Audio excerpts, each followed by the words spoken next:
Hello, everyone, and welcome to another The Last of Us episode of Reap the Spoils. I'm Mark Sullivan. I'm Delilah Lugo. And I'm Jason Kwasnicki. Yet another episode about The Last of Us. Just blanket this franchise. I feel like this is like maybe the fifth time we've done an episode on this series. Yeah. Actually, yeah. We're aiming to rival Naughty Dog for re-releases and remasters. Yeah. Well, this isn't quite a re-release or a rehashing. I feel like there's going to be a lot of new things to talk about with this episode. This episode we're talking about HBO's The Last of Us season 2 episodes 3 and 4 of that season. They are titled The Path and Day 1. And obviously we'll be talking about season 1 and the first 2 episodes of season 2 a little bit. So I can't imagine anybody out there listening to this will have only watched episodes 3 and 4 of season 2 and not listened to anything else. But just in case, I just have to say that. Yeah. If you're not aware of what we do, who we are on a regular basis, Reap the Spoils is a semi-monthly spoiler cast, where we play a game or we watch a thing about or relating to video games, and then we come here and talk about it. We're gonna spoil the whole thing. We're gonna spoil the whole thing. So Yes. we're talking about episodes 3 and 4 primarily, season 2 of The Last of Us, HBO's new show. So that all being said, if you haven't watched those episodes, if you haven't watched the preceding episodes, this is your final warning before we just spoil it all. I'll also say once again, rules as in our last episode regarding The Last of Us season 2. We're going to refrain from spoiling anything that happens in the game past the point that we're at in the show. Looking at you, Jason. No spoilers. I didn't do it last time. You I, did. I stuck to the rules of engagement. I had No to, weapons free. No I think friendly fire. I think I had to edit like one thing out, so you were pretty good. Don't worry about it. It's just difficult. I know it's tricky. We had to dance around a lot of things last episode, and I think we're gonna have to dance around things this one too. So just giving that warning up front for the listener. And yeah, Can we vaguely allude without being explicit about future events? if I have to, dude, if I have to censor it out, if I have to take it out, I'll take it out. So Good. Okay. just tread carefully. All right, are we ready to talk about it? Yeah.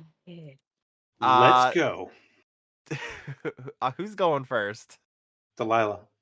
I mean, should I talk about just the thing that's like in the forefront of my brain, or should we go episode by episode? Go for it. As the thing at the forefront of your brain from episode 4?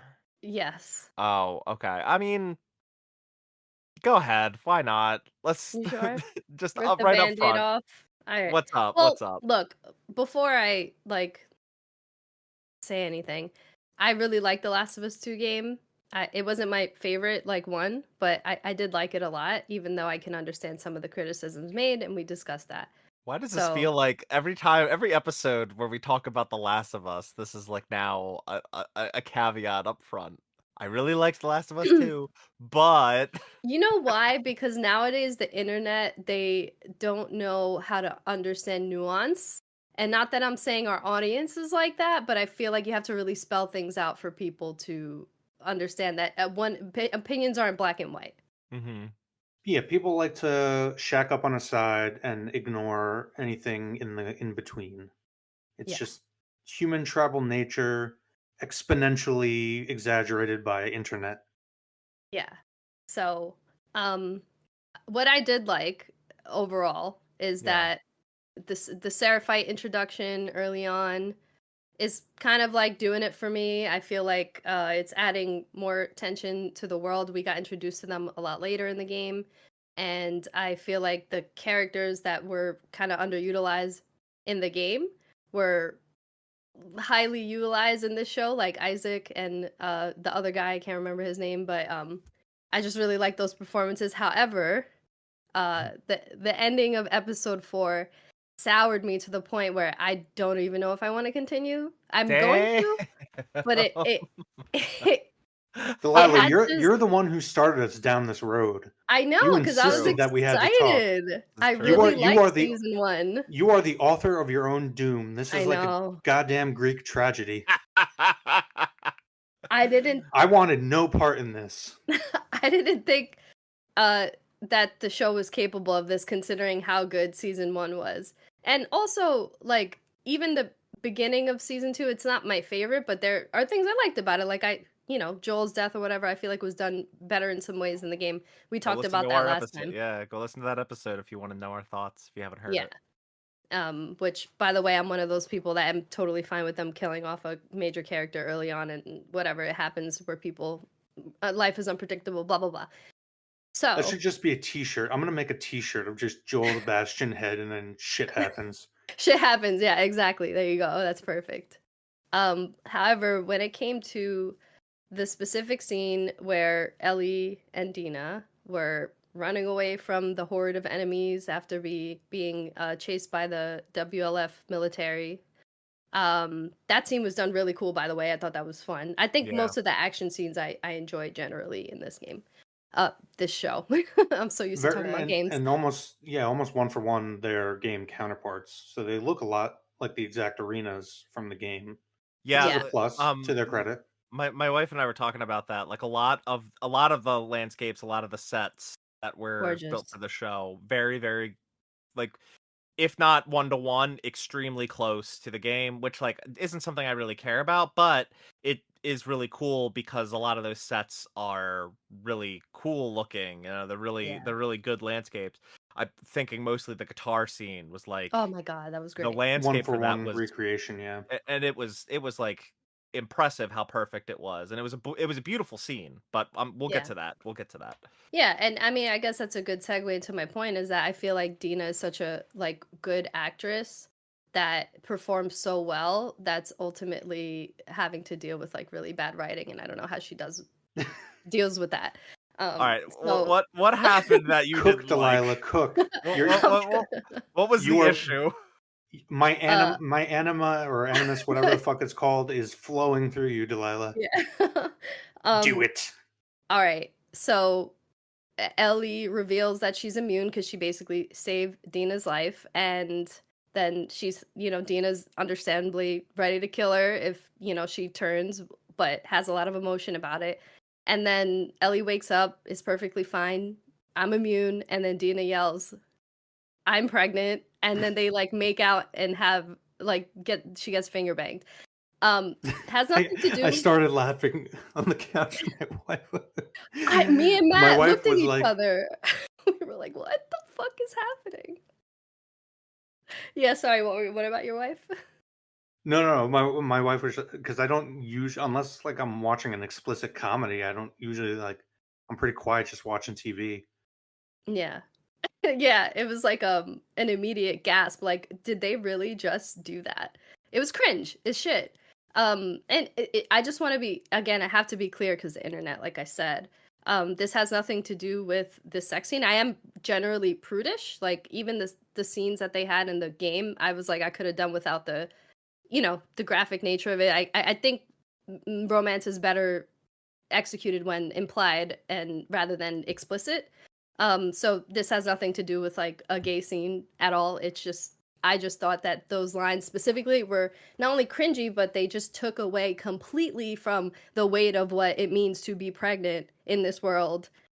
And the reaction was just completely opposite to what Ellie's reaction was in the game, which was kind of upset. Like, no, this is serious shit. Like, why the fuck didn't you tell me? This is crazy. Like, we're on a suicide mission, and it felt very unrealistic.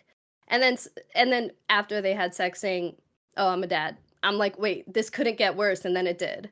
Like, I'm gonna be a dad. Like, huh? Like, that was never Ellie.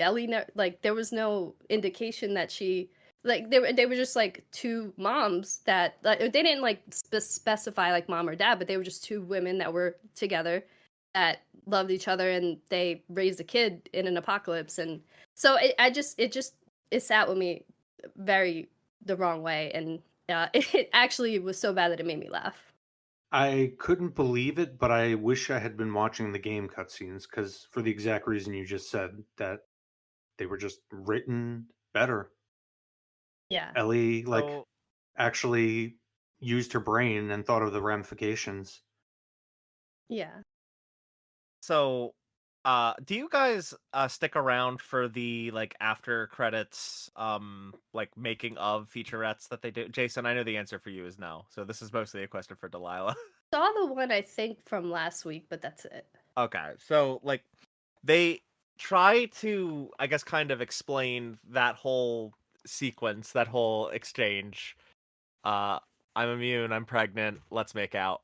They kind of rationalize that by saying that it's just very primal raw emotion going on, like, and for the Dina and or for the realization that Ellie is immune thing, and Dina kind of relaxing herself as she was like totally upset and fearing that she would have to kill the girl that she has a crush on, and then suddenly realizing, oh my god, not only do I not have to do that, you're immune.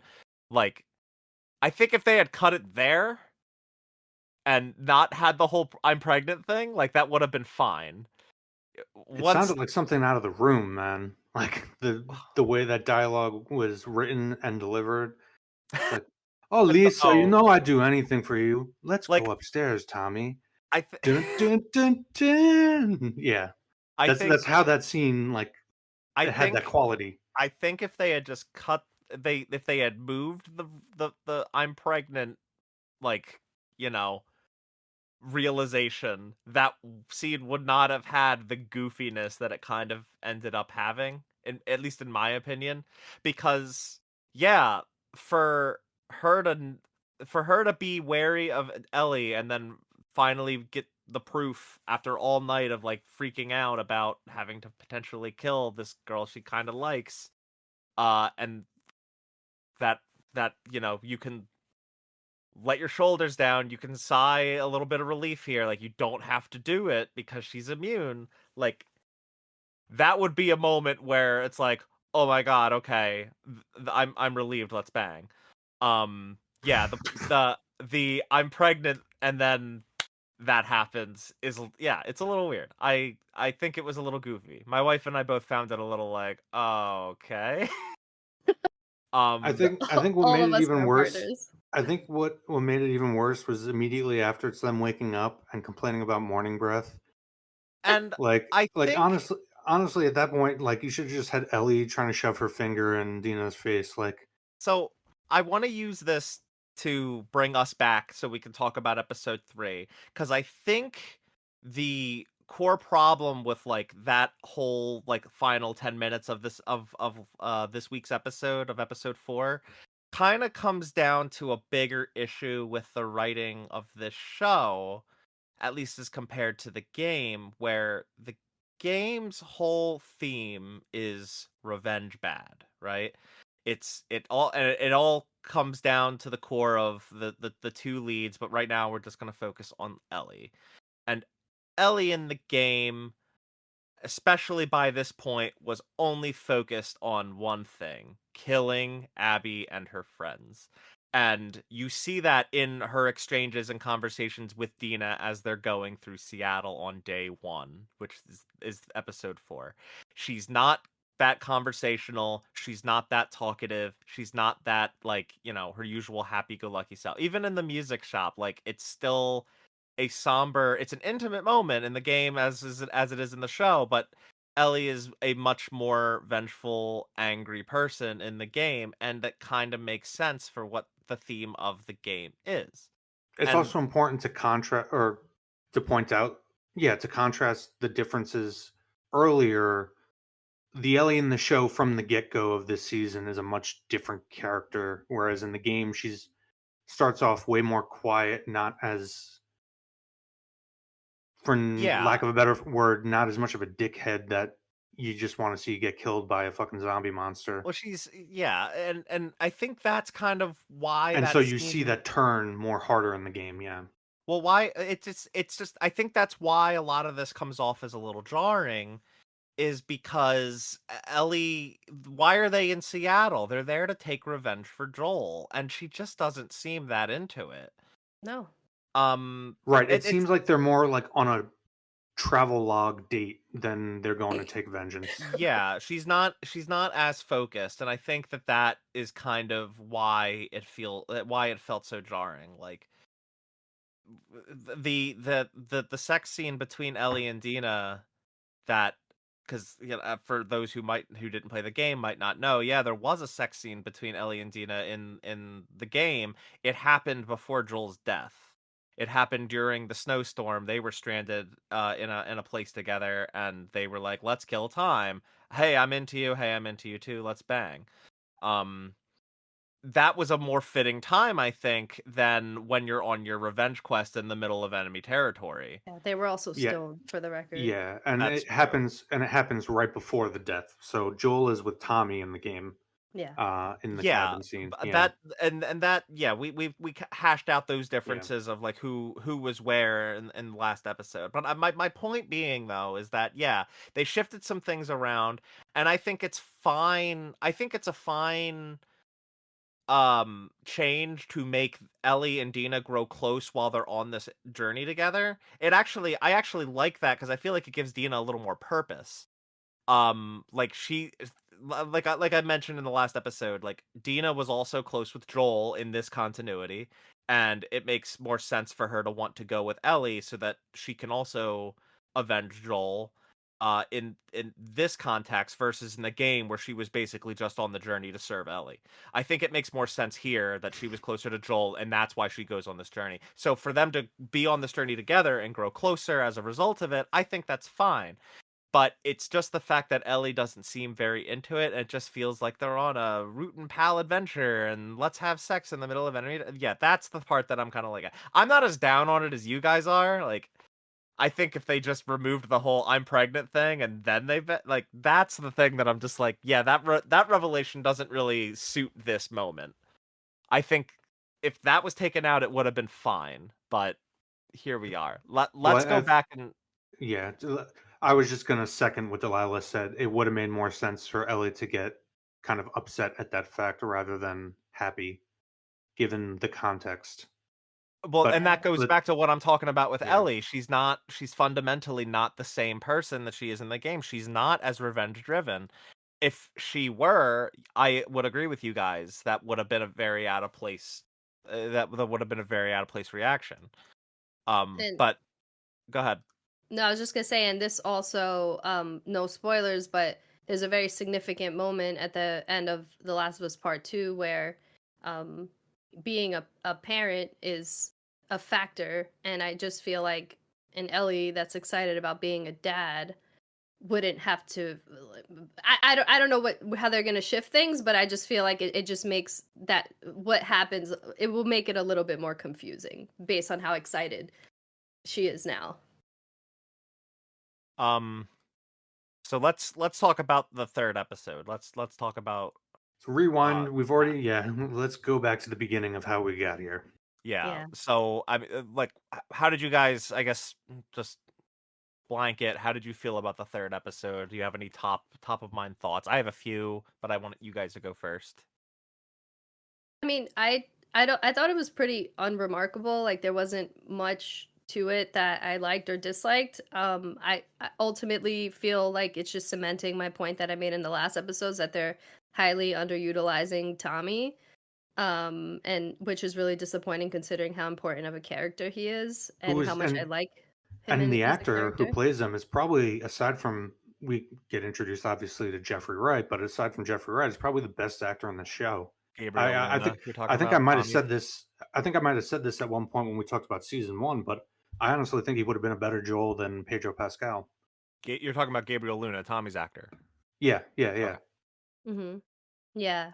So that's just a real shame. But I did find it interesting that the therapist did some foreshadowing, but also like why are they playing baseball after like their town just got demolished? It's just again, tonally like very weird. Yeah, Well, I'm not that gonna. aspect Sorry, go ahead, Mark. that aspect I actually don't mind, right? Because, like, I mean, I don't know. It depends on how soon it is after. in the event of like a massive tragedy, like you kind of want to bring some levity to your town, kind of bring the spirits back up, bring morale back up. It depends on how like if it was the day after or even a week after, yeah, that's a little like, come on, guys. I feel like it should probably take a little longer, but I I don't got know. a I better think way enough of bringing time. morale back. Fucking have a public hanging of that therapist. How the fuck was she back? God damn it! I just wanted to every time she's on screen, I just want to fucking punch her. And I love that actress too, man. Why do you feel that way? What was that? Why do you want her to Yeah, like it? what is the problem with the therapist? She's just an asshole and terrible at her job. Yeah, she is a bad therapist. That's true. But She just as she's we supposed to talked be the about, therapist, and she's complaining to everybody about how she smokes weed and drinks all the time. she is the only person okay, I don't want to rehash this conversation from last episode. Um That was another moment that sounded just like The Room. It sounded like when the mother, I definitely have breast cancer. It's like, well, I'm an alcoholic. It's just in a conversation with Tommy about Joel and the mourning process. She's just like, okay, I'm Jason, definitely an alcoholic. you have to give this show a little more credit than comparing lines of Oh no, I dialogue will. to The Room. I will. I actually, I kind of wanted to Good focus on. lord. There were some. I mentioned this before we started recording. That there were some positive points, and I was hoping I'd get to focus on them. It just so happens that we're bringing up negative stuff beforehand. For example, you mentioned thoughts on episode 3. Yeah. Mr. Bigot Sandwiches is the smartest man in the fucking Hey, town. hold on. Okay, are you about to take that as a bad thing? Because I actually liked the No, fact that. it's a good Oh, thing. okay, okay. But I'm just pointing out that he's the only person in the town with a fucking head on his shoulders. Yeah, Well, I wouldn't he's the say Tommy that I want Tommy to be. I wouldn't say he's the only person with a head. I liked the fact that they brought him back to kind of reconcile with Ellie in a way. Like it's not full And also give reconciliation. him nuance as Yeah, opposed to the game. Yeah. it's a way to have two characters that were at odds just 2 episodes ago and or even an episode ago and give them common ground, right?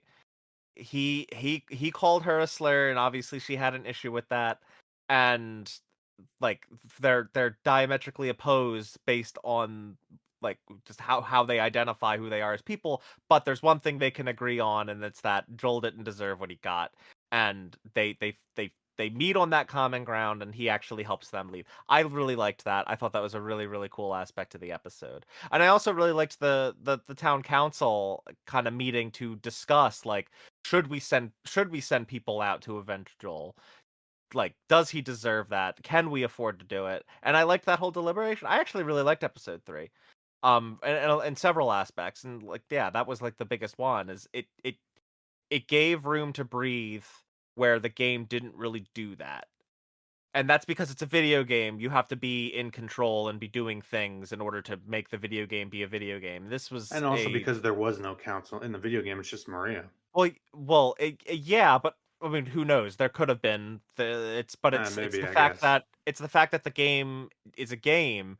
It's not very interesting for you to sit through a council meeting and hear people deliberate about whether or not you should send out Joel. No, after Joel's death, Ellie goes and picks up the gun, and then within 10-15 minutes of walking and talking cutscenes, you're in Seattle.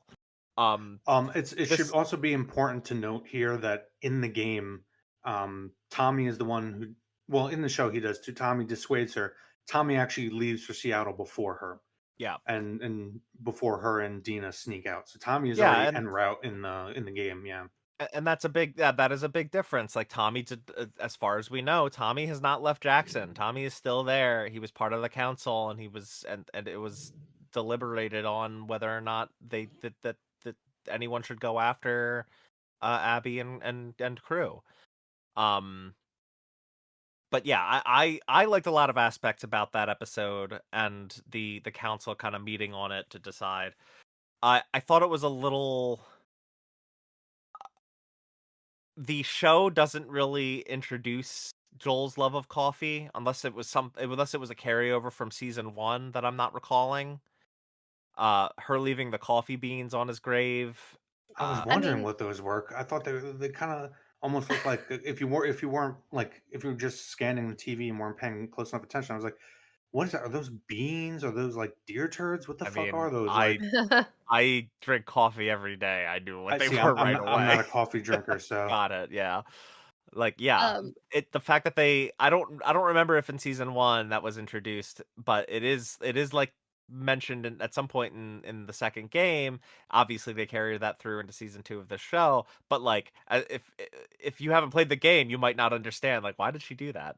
I thought that was a little Yeah, I weird. think it may have been touched on in season 1 because I know it was touched on in the first game where he's like, "Oh man, I really miss coffee." Oh, okay. And so that may have been something that they showed in the first season as well. I Okay. vaguely remember that, but yeah. Okay.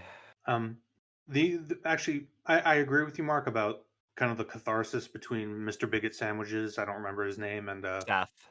Seth. Okay, Seth and Ellie and him helping them out. Mhm. But the real reason I brought him up was because in and this is why I part of the reason why I found the episode so unbearable is he's the only one who like realistically exists in the a running theme that's going to be throughout the season. He's the only one who realistically exists in a post-apocalyptic world. Like if another Yeah. faction attacks you, you Mhm. can't let that stand because that invites more attacks. It also invites other factions to see you as weak and raid Yeah. you for resources. Like you can't. Well, It's not a matter of like the one guy says we're Christians, forgive and forget. It's like no, that might be how it worked before the apocalypse when you were safe, but this is the post-apocalypse. People I are well, think going to look at you for let resources, me especially because you seem so resource plentiful. let me There's no put forgive and on forget. my council cap and play devil's advocate here a little bit. They didn't attack the town. It was a premeditated attack on a single individual. And there's no question. But none There's of them know no that. The only one who knew that well was Joel, and he's dead. no, because they attacked him away from the town and then didn't seek out to attack the town further.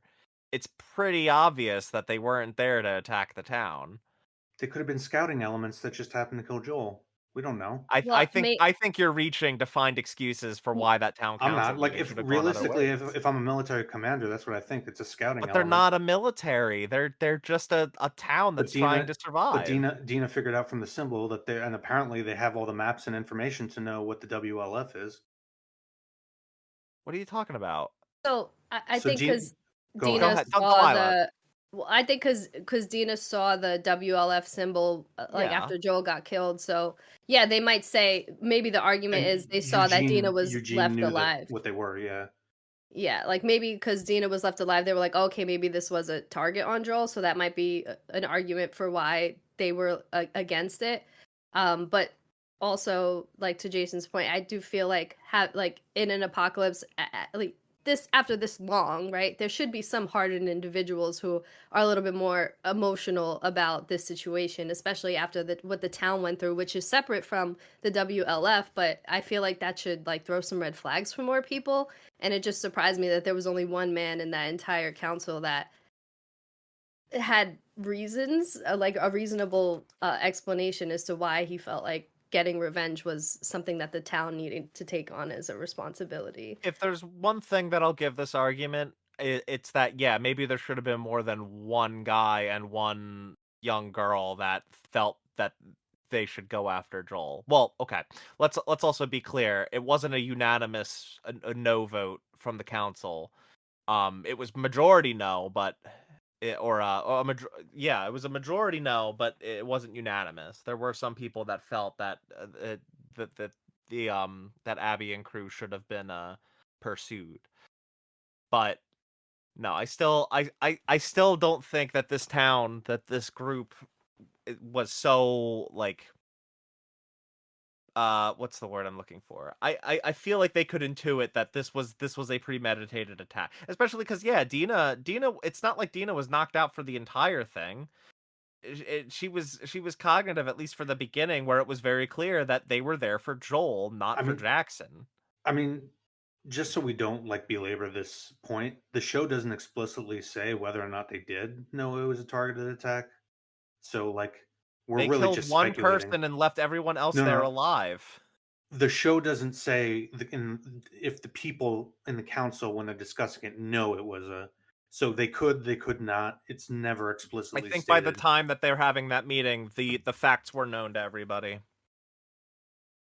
No, you can speculate. I'm saying that's speculative. Like we don't know that based on the show. So is what you're saying though. Yes, no. So is what I'm saying. That's why I'm just saying let's not belabor the point because it's not made clear by the Yeah, show. I mean, I just think the evidence more so points to they recognized it was a premeditated attack on one individual, and to send And honestly, in my opinion, it doesn't make a difference whether or not it was. The same principle still holds that you need to. It's rule of the strong, the weak abide what they must in this world. So Yeah, you but got it to seems show like that you're all of strong. Jackson is weak. yeah, that's the other thing is they just got attacked and lost a lot of people. It would be somewhat foolish for them to decide, yeah, they killed one guy and that's all they were planning to kill. Let's go get them. It's like that, and that's also part of the point of the theme of the theme of this game slash show, Revenge Bad. Like, is it really worth it to do this? Is it really worth it to go out there and take revenge? No, that's the whole point. So I don't. We don't need to. Yeah, keep going. Well, I think when we've in Rome, it's an okay. Anchorman reference. Oh, okay. Anyway, agree to disagree. Yeah, yeah. I think that's what it comes down to. I think the last thing to really dig into with this episode is yeah, that Delilah, you alluded to it earlier, the earlier introduction of the Seraphites, um which I thought was pretty chilling. You see this group kind of migrating, and then all of a sudden when Ellie and Dina come across them, they're all like slaughtered. Also a very early hint that Dina is pregnant. Yeah. Yeah, there's a lot of foreshadowing of that, Yeah. Yeah. which uh, kind of made it weird that they had to have Dina explain every single foreshadowing later on. When after they bang and she gives her all the test kits that she peed on and whatnot. It's like, I yeah, thought we that was funny. She's pulling like, and Ellie is like, well, how old is that test kit? She's like, this one and this one and this one. And I'm well, just like, ew, why'd you keep those? more my point is that it's just unnecessary exposition because I like but if I you're thought it watching, you pick I up thought on it that. I Yeah, thought it was fun. I thought it was fun writing, having her pull out all the tests, the pregnancy tests showing like, but anyway, Thought it um was fun when she was like taking a dig at Seattle. She was like, "What the fuck is wrong with Seattle?" That was really yeah. funny. That actually made me laugh. Yeah. Um, yeah, I feel like they're doing like the Seraphies versus Wolves things really, really good. In some ways, yes, better than the game because of how absolutely much better you're than the getting game. to know the different like people in those groups a lot more than them just being like people that we fight. I mean, we got to know the wolves obviously, but the Seraphites, I feel like we didn't get to know them as people as much as we are in in the show. Yeah, and I think Yes, I second think that. that's a good jumping off point into more episode 4 discussion with that opening scene of that episode with Isaac. And I got a little confused actually with the timeline. I kind of forgot that this show like shifted everything a decade earlier than the games took place. Mhm. And I also just like didn't think about the fact that season 2 is 6 years after season 1. So 2018, yeah, this was long before present day. We're seeing Isaac actually a member of Fedra, not just WLF wearing Fedra gear, and kind of turn on the Fedra people and ally with some of the other survivors, I guess, to start forming the WLF. Is the Uh, implication here that the lady who says "Welcome to the fight" is supposed to be the like the the prophet of the Seraphite, Seraphites? yeah. Yeah, Um, because I know. So just to explain to the audience, the game never really explains what the Seraphites actually believe in, and there's side material, I guess, that you can pick up, but it never really explains what well, the Seraphites are about. they They're just just kind of show generic bad guys to try to make the wolves look better, which is why I agree with Delilah that the show does the Seraphites a lot better because we actually get to see them as people. So this is one area where I'm kind of going in blind, where like I know that there's a I think we all prophet are. lady. Yeah, I know there's a prophet lady, and you see graffiti of her in the game, but you never actually find out what the Seraphites are about. They're just generic evil cults. Well, I think that lady. I mean, they never really go into who the prophet of that group was, but I think the implication is that she's dead and she's kind of deified. And I'm kind of taking it as, yeah, I'm wondering if that lady is the quote unquote prophet of the Seraphites, and this is long before the Seraphites form. And Isaac kind of defects from Fedra and unites with this group of survivors to go against Fedra, and so you have that conflict here. 11 years prior, Right. and now present day, that faction has now split off, and you have her being the prophet of the Seraphites, and you have Isaac being the head of the WLF. That's kind of how I'm taking this, at least until we're Yeah. proven otherwise. But Which it's makes clear sense that they're because going into those origins. yeah, it sets up an actually interesting story of obviously at one point these two like the heads of these two factions were together fighting together and there was a split, which is infinitely more interesting than anything going on with Ellie and Dina. Well, at the very least, because it's new, right? It's like pretty new Well, it's to. new, but it also is the only thing that actually feels like an actual post-apocalypse story and is Yeah, depicted as such. Like those two true. scenes I mentioned earlier, that I was actually surprisingly engrossed in the show for a couple minutes during the interrogation scene with Isaac. Um, but also this scene to a degree, I had problems with like the weird banter between the Fedra soldiers that didn't sound like an actual real guy speaking. He just kept saying "fucking splooge" over and over again. I had no idea what the actual story was, but regardless, it served its purpose of like demonstrating that Isaac was resentful of Fedra because they took away the vote, and then defects and joins up, and then we see him flashback to present in interrogating a scar, which was absolutely the best parts of the show thus far in this season. I liked Mm, his name drop of William Sonoma. Yeah, mhm. Talking about wanting fancy cookware. Yeah, Um, so and like, yeah, him to be talking about that, and then the camera finally reveals that, yeah, there's a Seraphite just like up against the wall, chained, getting tortured. Like, it was a chilling scene, and it was really good. And also the realization that one of the guards outside of the room was that rookie Fedra guy that yeah, he spared in the opening shot. Was a really cool kind of realization. yeah, and then the But other person feeling very uncomfortable with it. yeah. But, like, and yeah, and, like, that's how he was 11 years prior. He was, Mhm. like, scared shitless, and now he's this, like, battle-hardened, like, "Fucking Scar deserved it," you know? Like, yeah, that was, like, it's a small thing, but it's cool. I liked it a yeah. lot.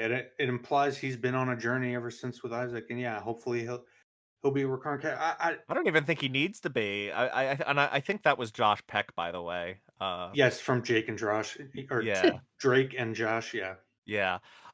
Which is like I don't think he needs to have like a recurring arc or anything. I think what they thematically showed there was with perfect. And yeah, no, I Mhm. agree. And as I said, two best scenes in the entire show. It's just a shame because giving me that little bit of juice of something potentially great, a great post-apocalypse story, just makes me resent watching the actual game story with Dina and Ellie even more whenever it's on uh, screen. you Because I keep wish I bringing was up getting more of the other stuff. post-apocalypse, and I feel like that's kind of a criticism that even goes back to the Last of Us Part 2, the video game. Is like while technically the setting is a post-apocalypse, the story that The Last of Us Part 2, and by extension season 2 of the show, it's not really a post-apocalyptic story. It's because it is just a plot about revenge, and that could take place in our present day if it really wanted to. Well, you're conflating two things. So yes, you're right. The first game and well, the first game is very much a character driven story, but But the it first takes game place. is also much more like its plot is much more carried by its setting, whereas the second game and thus this season really isn't. It's like you couldn't have the story of the first game, the first season, without the post-apocalyptic setting.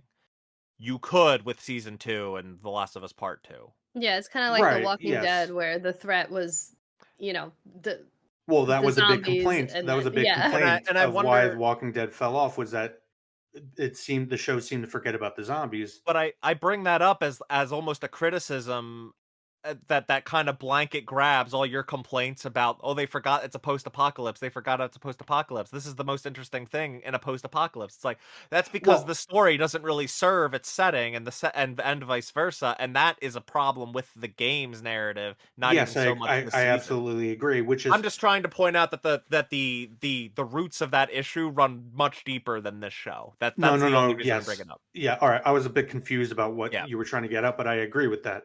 Mhm. And honestly, as I'm watching this, especially considering that Neil Druckmann is involved with the writing and production of this show as well, because I had always felt that Ellie and Joel's story ended perfectly with the first game, It did. and seeing what they're doing, expanding on the Seraphites here and the WLF and Isaac, or at least that's what it seems they're going to be doing. If they had just made The Last of Us 2 A completely separate a complete story focused on and completely different cast of yes, characters. Yeah, it could have that's been what I great. wanted from the That's what I start. that's what I wanted. Mm. I was always apprehensive about part Yeah, 2 being continuing Ellie and Joel's agreed. story. yeah, Agreed. And I see, like, Isaac could have been a fucking iconic character in a what's I'm forgetting the word when you have a series, but it's a different story with each installment. Like an What's the term? anthology. Anthology. Yes, thank you. If The Last of Us had been an anthology, they could have had something really special, especially considering here they're now implying, which I was never implied in the game, that the Seraphite prophet was at some point close with Isaac. Yeah. It adds that much more conflict on a yeah, personal level. Yeah. yeah. Yeah, I felt so the same way about The Last of Us one. I felt like it was just perfect. It could have ended there, but I did also like The Last of Us 2 game. yeah, I And the thing I wanted to say real quick about the terrorist scene, the terrorism, the terrorist scene. Sorry, the torture scene. yeah, the torture scene. Wow, that's terrible. Um, is I really like when the Seraphite dude was like, "Oh, all the wolves will become Seraphites, but Seraphites never become wolves." I was just Yes. like you said, Jason, very engrossed in the dialogue, but I was also grossed out by like all these The like dick PP. shots. I could have Yeah. used. I'm a prude. Period. I don't want to see straight sex. I don't want to see naked people. The only person I want to see naked is my person, and that's it. But like I feel like they just didn't need to go that far. They did a scene like that in the game where there was a torture scene and like the person was naked, but you didn't like It was actually in the see like shadows. yeah, Yeah. See, here's the thing, and I understand, and we got a very nice long message from one of our listeners that pointed out how nitpicky I was. And normally I would agree with you, Delilah, about having all those shots of the PP and other aspects of the scene, but I didn't care. My suspension of disbelief, my verisimilitude was not broken because there was good writing in the scene and I was interested and exactly. Yeah. engrossed. That's So I true. didn't care that there were PPs because I'm like, it's a torture scene. He'd be naked. You don't need to show it, but hey, I don't care. I'm into this. Which And Yeah. which It didn't take contrasts away with from the scene. I just which prefer not. contrasts with poorly written scenes where I'm going to point out all the little nitpicks because it's poorly written and I'm not engrossed. on a side note, I do just thank you for reminding me. I do want to shout out Alec, who wrote an extremely long, thorough email to Delilah about their thoughts on our episode and the first 2 episodes of the show. If you want to write another one of those and Yeah, send it to man. us, that would be great. Like, please do, because that was fantastic. And I'll give everyone else the shout out to how you can write into the show at the end of the episode. But Yeah. um other thing, anything else you guys want to talk about with Isaac? I agree, by the way, that was the best. Those were the best scenes of the episode. It's That's the most interesting thing for this season so far. it's also worth noting that you got a fucking fantastic actor, Jeffrey Wright, was in Mhm. Westworld, he was in the Hunger Games, wasn't he? That's probably where a lot of people Uh, would know him from because it was such a big. He was the science guy, wasn't he? He makes all the shit, like the little tools and devices. I never watched that. Yes, he was. Yes, you're correct. Man, I Um, didn't even realize that was him. but anyway, he was in Westworld. He's a fucking phenomenal actor, and He is. that's probably another contributing factor. Is you got the one, aside from Tommy, really the one like mainline named character adult that we're really following, who seems like he's a competent dude in a post-apocalypse, doing what he needs to do, and not a CW teen actor. Like, Mm. and that's I don't want to diminish, because as I said last episode, and I agree with Delilah, like the actress who plays Dina, the one who plays um Abby. no Dina's former lover. Why can't I remember his name? I'm having a brain Oh, fart. Jesse. Jesse, Jesse. Yes, thank you. young Mazzino. They all did a good job in the first episode, and they did this the first two, and they did the same here. They just don't have good material to work with. Can't squeeze an empty lemon. I just made up a new phrase. I don't know. There's an actual Wow. phrase. Can't squeeze an empty lemon. I like that. I like that a lot. The point being All that right. Jeffrey Wright only elevates that well written material, and you know, I wish we had Jeffrey. more of that Well, and I not. think the good news is with the material that he's working with is it is like fairly new material. At least like the things that we saw was like it's building up to something new for even game players, which I think is really cool. I know. Gasp, Yeah. shock, horror. I'm saying that the show was better than the game, and I'm complimenting the show. In an aspect, yeah, for sure. In very few aspects. Yeah.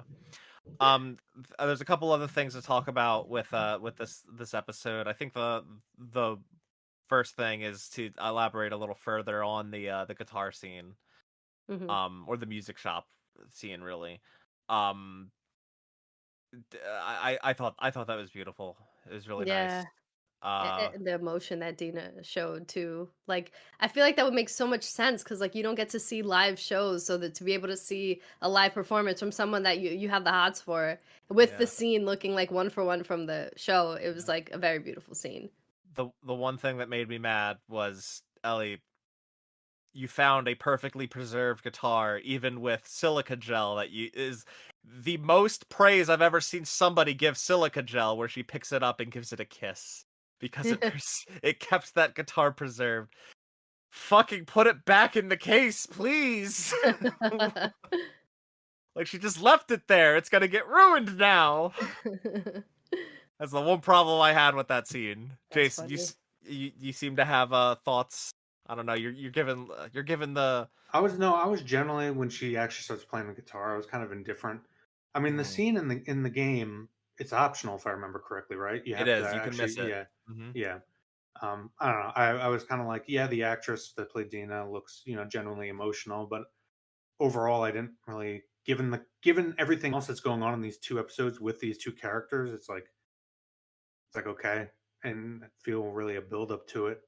I I I was still think kind of flabbergasted, because it's right after a scene where they're in the middle of the street. They open a tank, and like the hatch to a tank, I'm sorry, and it makes a giant noise, and they freak out that they made noise, and then they immediately proceed to go into a music shop and start banging on well drums. they Like, I was figure just like, out. I mean, they figure out if that noise wasn't gonna attract any I attention. know, it's a Yeah, nitpick. I was even questioning bringing it up, but yeah. I mean, I don't know. Like, it's a well shot scene, like you said. The set looks amazing, and apparently, Bella Ramsey can actually play the guitar, so that's really her playing. Hmm. Um, and she doesn't have a bad voice either, singing voice. Um, No, I it's mean, just, and she performed the song pretty much just like Ashley Johnson did yeah, in the game. it's not bad. It's just like the scene where it was. I didn't really I know how it was supposed to be fitting into the story at that moment. I think that maybe if because that you could view that as an intimate scene, and you could also view the sex scene at the end of the episode as an intimate scene. And I feel like Mm. if we could reduce Honestly, it to they one could have intimate moved. scene, it should have been the guitar one. Yeah, they could have Yeah. moved the guitar scene, even though it would have been different from the game. Basically, have after Ellie reveals that she's immune, you could have had Dina be skeptical, and then Ellie starts playing the guitar. I don't know where she would get a guitar. Maybe just have one. It's a theater. Maybe there's a guitar in the theater. I would have Uh, actually appreciated that rather than what actually happened. and Like the other Dina kind of softening up to the idea, like what's reconciling or not reconciling. I don't know. Coming to terms with the fact that Ellie's immune, over Ellie playing the song, and yeah, like having that be the intimate moment, and her, and then I don't know, Yeah. food for thought. Really my ultimate just, feeling and criticism of the episode structures was already talked about at the beginning of the episode. So, Yeah, but anyway, and the other thing I guess to talk about is the going to the radio station. Um, they see the disemboweled WLF soldiers, which isn't something that I don't think when they go to the radio tower in the game, I don't think though that they're there. no, Um, quite, or at least not quite like that. I they don't I do know. remember. encounter they do encounter some dead bodies in like a random building, but it's implied to be have been Tommy, because remember, Tommy is already in Seattle in the game. Yeah. But I mean, that wouldn't be a Seraphite's doing. But this No, this Right. was clearly Seraphites because there's arrows stuck in people. Yeah. We know that they hung and disemboweled people. Um, what did you guys? How did you guys feel about, like, I guess that setting, that scene, kind of I, the tension of people coming in? What did you guys think? Yeah, I mean, I thought it was chilling just to see the bodies disemboweled, like you said. Again, it just like they're trying to show like different perspectives, like wow, the Seraphites are capable of doing something this cruel, but also then the WLF doing something cruel like killing a child or whatever. And so it's just nice to see the nuance, right, of each of these groups. But I hate that I have to say criticism every time, like I say something good. Like the whole welcome like to my world. Do it. the whole scene with like The dark Ellie. side is a pathway to powers some might view All as right. unnatural. Happy um 20th anniversary to Revenge of the oh Sith, yeah, that's Yes, everybody. right. may the fourth, or in this case the sixth, be with you. Yeah, Revenge of the Sixth. Revenge of the Six. Um this, at the end when they were about to jump out the window and Ellie like brought attention to that guy and the way she took him out, it just felt very weird. Like I don't know, it didn't feel believable. And I know because like she's a 100-pound girl that realistically and could I never know take she's down like that in the game 250. too. Like she's a Well, in skinny the thing game, in the game. her proportions are much different though.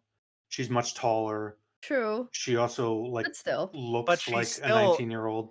a lanky. Let's not get hung up on physicality of Well, the actors. we also didn't really talk about that opening fight scene in the first game, which was equally as ridiculous. Or not first game, first episode. Um, where she's like training, but somehow like is almost like Hit Girl in the Kick Ass movie, where she jumps on him, uses her legs to swing him around, which is physically impossible, even for like full weighted men. Um, but Y- yeah, and I agree that like the way she takes the guy down is unbelievable. Keep in I, mind, like that vest he's wearing has metal plates in it. When she jumped on him, this 100-pound girl would have fucking hit up against it like a fucking, like as if it was a rock. Like and look, like in a game, I'm willing to suspend my belief, especially having seen her train, for most of the game. But for me, it's just so much harder to see like real people. yes, It just looked weird from it because it was real people. That's what Really, I'm getting at. I think the biggest problem I had with it was just take out the switchblade and stab him immediately. Right. right from That That's would behind, have been more because Ellie's tactic. everything else I don't really care about. I'm no, I not agree getting with hung you. up on the on If the physicality, because the the physique. WLF guy walked in the room without checking his corners, so yeah, she could have just walked up behind and sliced his throat. Yeah, I know, I Yeah. agree. That's ultimately like, and that's usually like that's how a stealth kill is typically performed in the game too. Right. Yes. She grabs him, stab, done. Yeah. So it kind of goes back to what I talked about earlier in this episode. Like, it doesn't, like, Ellie doesn't seem nearly as revenge driven as I feel like she should be coming off as. Yeah. And I guess they try to course correct that with the final scene of this episode, where they hear a big boom and they go and check, and it's that white building over there in a sea of white buildings. Um, and Dina insists on going despite the revelation that she's pregnant. I mean, Which is again contrast with the game. It just seems kind of. I mean, she does in Ellie the does game. try to get her to not go. She Yeah, does make the suggestion, and I think the same thing happens in the game, but Dina actually listens because she's going through morning sickness. actively sick because she's pregnant. It's a natural thing to happen. So, I mean, I'm assuming that she's going to go in this next episode with Ellie, and it's going to cause an issue. She's going to get sick at the wrong time, or she's going to give them away, and Well, in something the is game, going I to believe at this point she's also getting sick, which is why I've That's what. mentioned. Yeah, that's why she Yeah, stayed behind. no. I mean like sick. So like in the game, and this is why I mentioned in our last episode that in the game, Dina's basically a plot device because she gets sick and has to stay, and it's kind of like they try to set up a ticking clock to add tension where Dina needs to see a doctor because like she's sick, not just morning sick, and also pregnant, but it never really amounts to anything. So she's just kind of there as a plot device to try to add tension. We'll see if they do the same thing here. I'm also sad about Shimmer. Like they just like left Shimmer behind. I love Yeah, Shimmer. that's true. Like, Well, I do find it funny that they happen to find a Wolf radio or a WLF radio that and they just happen to be shouting Nora's name, and it just happened very convenient to get them on the move. But I don't think that's an issue. It's honestly, in the grand scheme of things, it doesn't matter given the other things we've talked I about. feel But like you could it's pick just any funny to work of point it out. I feel like you could pick any work of fiction apart based on like, ooh, isn't that a convenient coincidence? Like, no, I'm not gonna do No, that. no. You're absolutely right that fiction, generally speaking, utilizes convenience. It's usually at the beginning that people are conveniently lined up to engage in some sort of conflict. The reason it stands out is because, like, oh, it's convenient that this dead guy Eugene that we've been harping on happened to know about a splinter faction called the WLF, so that Dina, who conveniently saw the patch, could put it together that this is a military faction from Seattle. I don't even think Too that's many that. conveniences start I don't to think that's too many conveniences. That one makes sense. He was a former Firefly. There's Fireflies in the WLF. The connections can be made. I living think we need to hundreds of stop miles nitpicking away. this thing Yeah. to death. All right. Yes, Like, you're right. Because honestly, it's a moot point. Like I've already expressed that I like the WLF Seraphite stuff. I hate the stuff from the game in this show. yeah. So, um. Yeah, is there anything else you guys want to talk about from these two episodes, or are we ready to close out? it's really soured by the last 10 minutes, and that's just it's one of those scenes that's gonna stick with me, unfortunately, because it was so bad. It was so bad. It was just it's very rare that I'm critical, but it was just terrible. Like it's one of It's those things where you get like the fact that all three of us and all three of our partners had the same reaction is kind of insane. Hey, for what it's worth, you sent us so Delilah sent us a message in Slack Sunday night after the episode aired saying, and let me pull it up so I can quote from Delilah, if we do an episode on 3 and 4, I'm going to be 98% negative. And I didn't watch the episode live. I didn't watch it until Monday night. I just like by the time I saw that message, I realized, oh my god, I forgot about the Last of Us. I guess we'll just watch it the next night. And we sit down to watch the episode, and I'm like, wow, Delilah was really pissed off about this. Like, I wonder why. I can't imagine. Like, is it really that bad? And I knew the instant that happened that's the reason But it why was. Yeah. you were annoyed about the episode. Yeah. I knew right away, like, oh, this is what we're gonna have to fucking talk about. no, I knew. And it's also just the tonal whiplash between the few Isaac Seraphite scenes we get and WLF scenes to like two teens on a travel log date. Like Yeah. it's a weird whiplash. But I will, since we're trying to close out, I will end on a good note. That for the first time in this season, I am somewhat looking forward to having to watch the next episode because I want to Wow. see Jeffrey Wright be a fucking awesome military leader, badass in the post-apocalypse, and I want to learn about the Seraphites more because, as Delilah pointed out, like it's actually focusing on like their faith in this show versus just being cultist generic bad guys to make the wolves Mhm. look better in the game. So like this idea of like faith versus like, it's so much more interesting than anything they're drawing on from the actual game. So ending with a positive for the show. Who would have thunk it would Good. have been me? Gasp, Yeah, shock, look. horror. I can hardly believe it. All right, It's Delilah, uncanny. any other closing thoughts? No, I just like to hear. I always like to hear from people who just watch the show, like what you think. Period. And also, um, I guess like even from people who did play the game and are listening to this, I want to hear from them as well, just like how they feel in comparison to the game. I feel like we didn't hear enough from people about how they felt about Joel's death.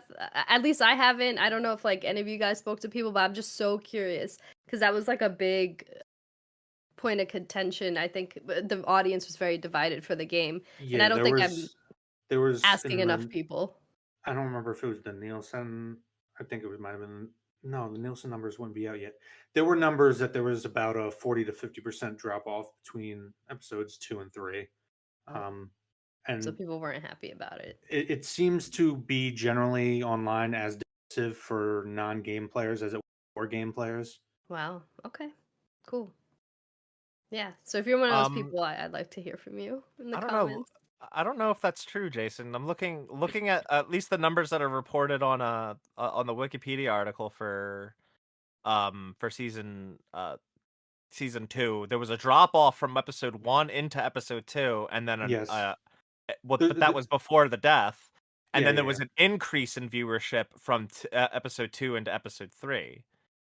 So Depends on how are they counting? What's the what like uh that's why I cited I'm pretty sure it was Nielsen, but I'm not sure entirely. I'm yeah, pretty this is sure. citing an article. This is citing an article. It's not from necessarily Nielsen ratings, but uh, it's moot. I agree. It's moot because generally speaking, when you look at the reaction online, whether it's YouTube, forums, social media, it seems to be just as divided as the game was, which makes sense. Yeah. Mhm. Yeah, Yeah, that's it. it does. But anyway, all right. I think we can go ahead and wrap this up. So, dear listener, thanks for listening. I hope you enjoyed our takes on episodes 3 and 4 of The Last of Us Season 2. If you listened on YouTube, thank you so much. Please like the episode, subscribe to the channel, leave us a comment, tell us what you liked and didn't like about the 2 episodes or this episode of our show. It would be great if you could share the show with a friend, a family member, a pet that played or watched The Last of Us season 2, or they want to listen to us talk about it. Please share the Cats like show. to be heard if you're watching with a cat. Yeah, yeah, that's true. If you listen on Apple Podcasts, thank you so much. Please rate and review the show, 5 stars preferred. Tell us what you like, tell us what you don't like, and if you want to write in.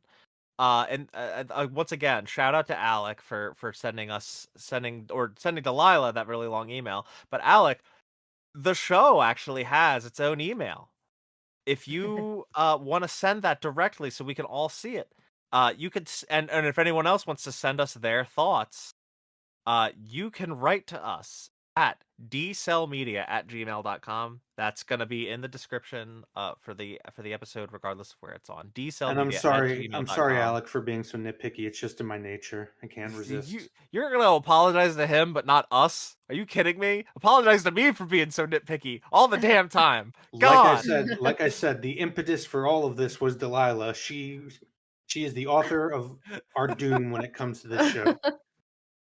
Uh, Oh I didn't man. know it would be this bad.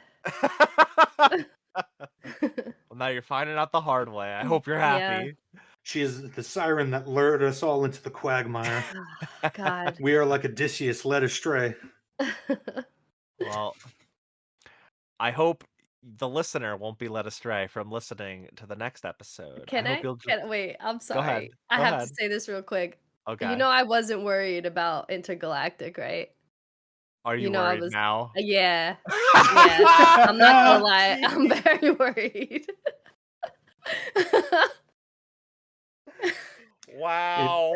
Yeah. it takes time, but sooner or later you all come around to my position. Look. I hope that doesn't I hope it I'm wrong. I hope my initial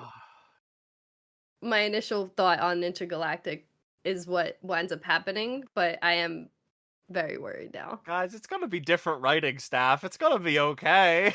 I hope so. All right, we can talk about Intergalactic another time. Let's close out this show. Yeah. All right. I Sorry, hope I you'll had to join say us. that.